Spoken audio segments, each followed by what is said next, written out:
सरकार के इस बजट से हमें आपको क्या मिला और आने वाले दिनों में जिन चुनौतियों से हम लोग सामना कर पा रहे थे वो कितना हद तक दूर हो पाएगी, इस पर बातचीत करने के लिए हमारे साथ हैं वित्त राज्य मंत्री अनुराग सिंह ठाकुर साहब। सर, आपका स्वागत है सीएनबीसी आवाज़ पे। धन्यवाद। बजट से पहले हर बार की तरह इस बार भी लोगों की उम्मीदें काफ़ी ज़्यादा थी। उम्मीद थोड़ी सी ज़्यादा इस वजह से हो गई थी क्योंकि कोरोना की वजह से काफ़ी बड़ी संख्या में लोग थोड़े से स्ट्रेस में थे। तो आपको लगता है कि उन उम्मीदों को पूरा करने में ये बजट काफ़ी हद तक कामयाब रहा है?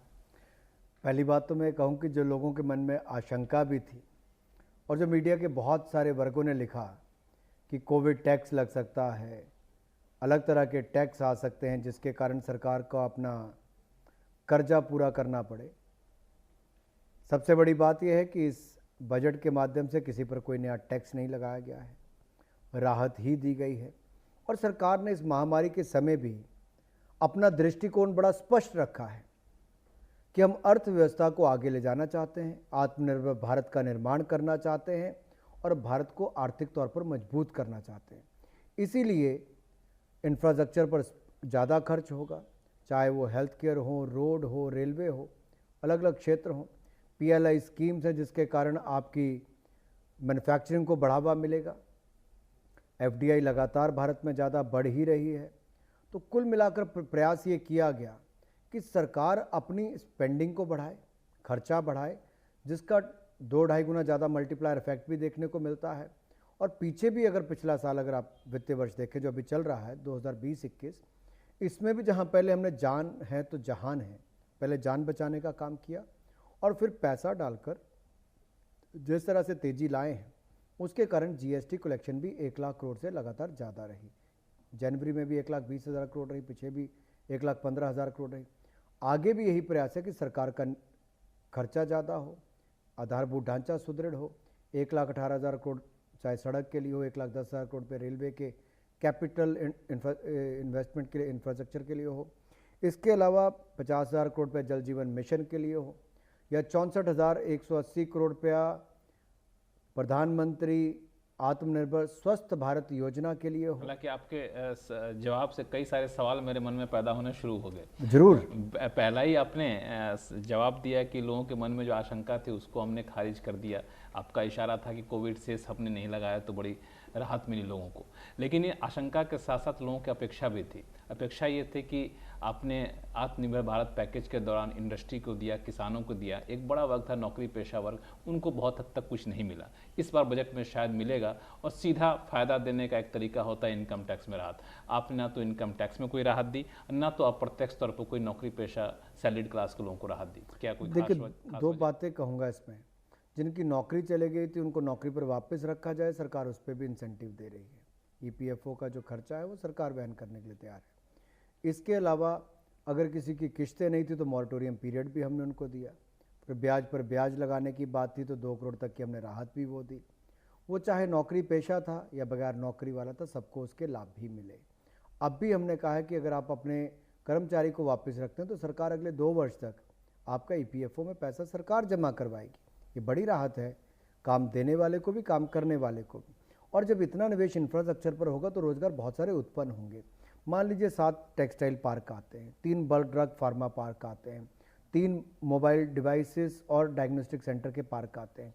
जब इसमें इतना निवेश होगा, plug and play model textiles में आएगा तो हज़ारों नहीं लाखों लोगों को रोजगार के अवसर उसमें से उत्पन्न होंगे।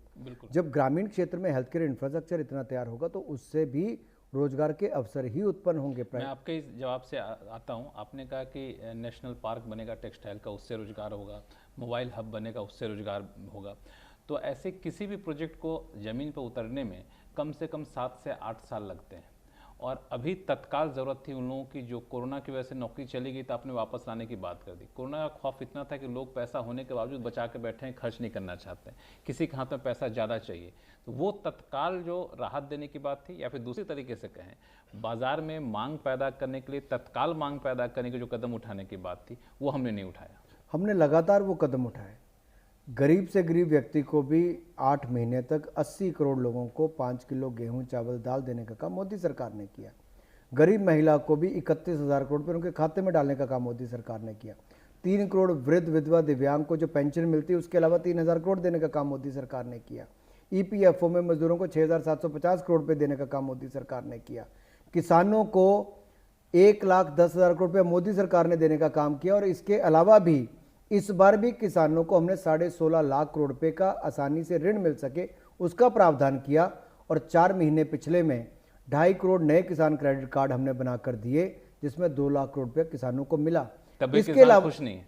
नहीं, अब खुशी होना ना होना, कुछ किसान भ्रमित हैं जिनको सच्चाई से परे रखा गया है। हम उनसे बातचीत कर रहे हैं। देश का बहुत बड़ा वर्ग किसानों का मोदी जी का आभार भी प्रकट कर रहा है, जिससे किसानों की आय दुगनी होगी। चाहे इसमें लागत प्लस 50% मुनाफा, जो स्वामीनाथन कमेटी की रिपोर्ट थी, हमने वो भी लागू किया। एपीएमसी एक्ट लोग कहते थे खत्म कर रहा, अरे हमने तो उल्टा एपीएमसी को मजबूत किया है। चलिए अब हम 1000 मंडियों पे और उनको जोड़ने जा रहे हैं। करेंगे तो हम लोग बजट से भटक जाएंगे, बजट के आसपास ही रहते हैं। बजट से पहले एक अपेक्षा ये थी कि कच्चे तेल की कीमतें जिस तरीके से बढ़ रही हैं, सरकार शायद पेट्रोल डीजल के मोर्चे पर राहत दे। कई शहरों में पेट्रोल की कीमतें 100 रुपये प्रति लीटर को पार कर चुकी है, लेकिन पेट्रोल डीजल पे आपने किसी भी तरह की ड्यूटी में कटौती नहीं की, स्ट्रक्चर में बदलाव किया, लेकिन कंज्यूमर पर कोई असर नहीं पड़ेगा, फायदा नहीं पहुंचेगा। इसके पीछे कोई खास वजह? देखिए, अगर जितना कर केंद्र सरकार के पास आता है उससे कई गुना ज़्यादा राज्यों की सरकारों के पास आता है। और सभी राजनीतिक दलों की कहीं ना कहीं कोई ना कोई सरकार है। मुझे लगता है शुरुआत करनी चाहिए राज्यों को, जो लेकिन राज्यों को जो शुरुआत करने की गुंजाइश तो भी आपने छीन ली। आपने बेसिक एक्साइज ड्यूटी का हिस्सा काट करके आपने सेस में डाल दिया, यानी राज्यों को जो किसानों की भलाई की सब बात करें, हम तो किसानों की भलाई की बात कर रहे हैं। आखिरकार किसान की भलाई चाहते हैं, हम भी चाहते हैं। पैसा कहाँ से आएगा? आपसे टैक्स नहीं ले रहे तो कहाँ से? केंद्र सरकार ने अपना पैसा छोड़ के सेस लगाया। सेस किसके लिए लिया है? कि किसान के लिए कृषि एग्रीकल्चर इंफ्रास्ट्रक्चर बना। कृषि की बात हुई, आप हिमाचल से भी हैं, तो एक सवाल मेरे जहन में उठा कि सेब जैसे आइटम पे सेस लगाने की जरूरत क्यों पड़ गई? क्योंकि उस पर इम्पोर्ट ड्यूटी वैसे भी है। इम्पोर्ट ड्यूटी जो मैक्सिमम है उसके ऊपर ऑलरेडी ही है, उसमें भी बदलाव किया और साइड पे सेस लगाया गया। एक ऐलान किया गया सरकारी कंपनियों और ये विदेश से आता है, उसको तो विदेश से इंपोर्ट कम हो, देश का सेब ज़्यादा बिके। इसमें चाहे उत्तरांचल का हो, जम्मू कश्मीर का हो, हिमाचल का हो, कहीं का भी हो। एक जो सरकार ने पहले ऐलान किया था उसको सरकार ने मंजूरी भी दे दी और आज बजट में वित्त मंत्री ने ऐलान भी कर दिया सरकारी कंपनियों की नई नीति को लेकर के, जिसमें कोशिश ये है कि 4 सेक्टर को छोड़कर बाकी सभी सेक्टर को हम लोग प्राइवेटाइज कर देंगे, सरकार वहाँ पे नहीं रहेगी। इसके पीछे क्या रैशनल है और कब तक ये पॉलिसी जमीन पर उतर पाएगी? बहुत तेज़ी के साथ, क्योंकि 1,73,000 करोड़ रुपये का जो डिसइन्वेस्टमेंट का टारगेट रखा है उसको इस साल पूरा भी करना है। 34 ऐसी कंपनियों के नाम ऑलरेडी कैबिनेट में मंजूर कर रखे हैं। स्ट्रैटेजिक नॉन स्ट्रैटेजिक सेक्टर बड़ा स्पष्टता से तय कर रखा है। स्ट्रैटेजिक में एक पीएसयू रहेगी और नॉन स्ट्रैटेजिक में कोई भी ना रखने की भी स्थिति बन सकती है। तो क्यों ऐसा क्यों चाहिए? क्योंकि इन कंपनियों में निवेश की भी आवश्यकता है, इनमें रिसर्च की भी ज़रूरत है, इनमें इसको नेक्स्ट लेवल पे कॉर्पोरेटाइजेशन करने की आवश्यकता है। इससे रोजगार के अवसर ज़्यादा बढ़ेंगे। और पिछला भी हमारा अनुभव ये रहा कि जहाँ जहाँ हुआ वहाँ वो कंपनियों का विकास ही हुआ। थोड़ा सा मैं स्पेसिफिक सवाल आऊँगा कि ये स्ट्रेटेजिक सेक्टर में 1 या 2-3 कंपनी रखेंगे, नॉन स्ट्रेटेजिक में सरकार पूरी तरह से बाहर निकल जाएगी।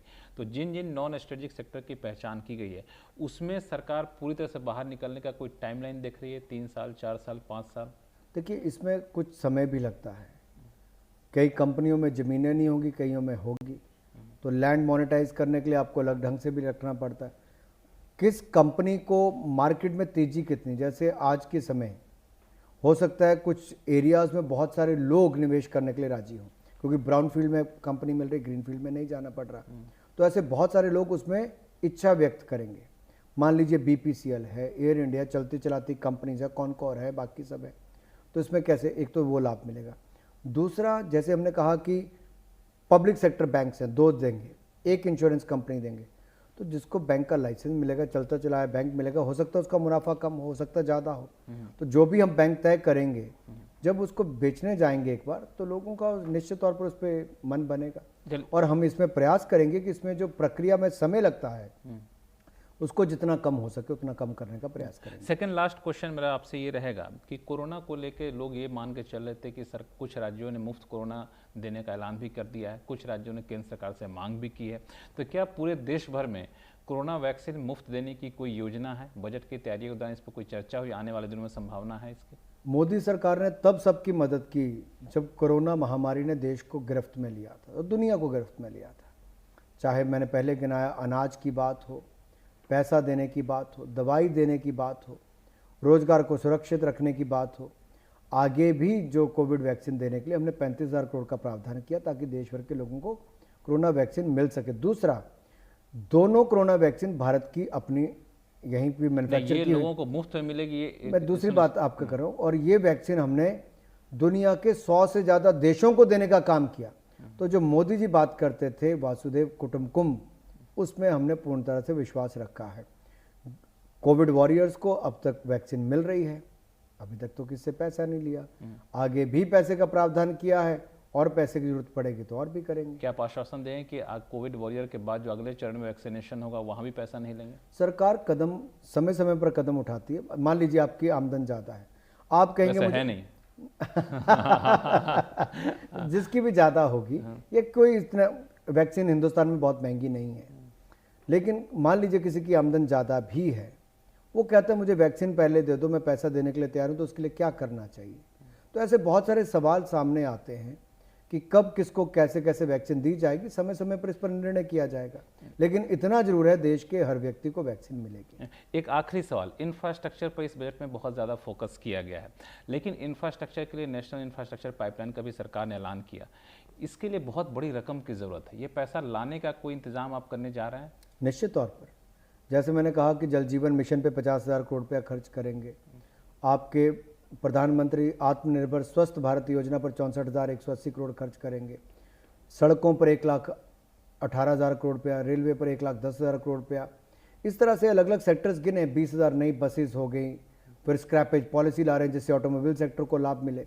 पैसा कहाँ से आएगा? बैंकों में हम 20,000 करोड़ रुपये का कैपिटल इन्फ्यूजन की बात कर रहे हैं, जिसका प्रावधान कर दिया।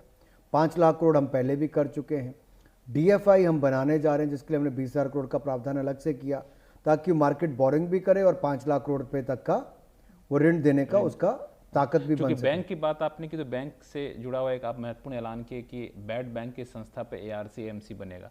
बैड बैंक को लेकर पहले भी कई लोगों ने इसके खिलाफ बोला है, यहाँ तक कि RBI गवर्नर जो पूर्व में थे रघुराम राजन, उन्होंने भी कहा कि एक पॉकेट से लेकर के बैड एसेट को दूसरे पॉकेट में डाल रहे हैं, उससे क्या फ़ायदा होगा? उल्टा निवेशकों को नुकसान होगा, शेयर होल्डर को नुकसान होगा। देखिए आज की डेट में क्या प्रावधान है, आप OTS करते हैं, आप सरफेसी में जाते हैं, DRT है और IBC है, हर किसी ने अपने अपने ढंग से काम किया है।